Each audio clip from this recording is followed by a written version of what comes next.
Hello guys, this is Chris here today from Phone and Computer World, and in this quick video we're going to show you how to activate your assisted touch. We've got here an iPhone 7, but this works on practically the same on all iPhones.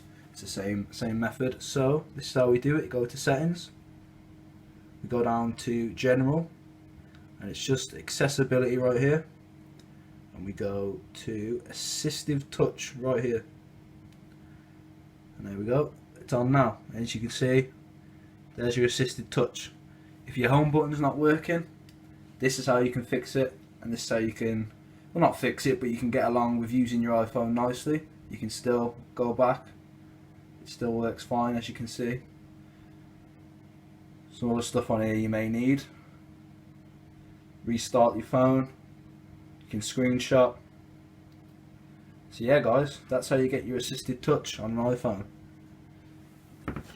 Please like, comment and subscribe for some more videos, some helpful tutorials. We'll see you later guys, thank you.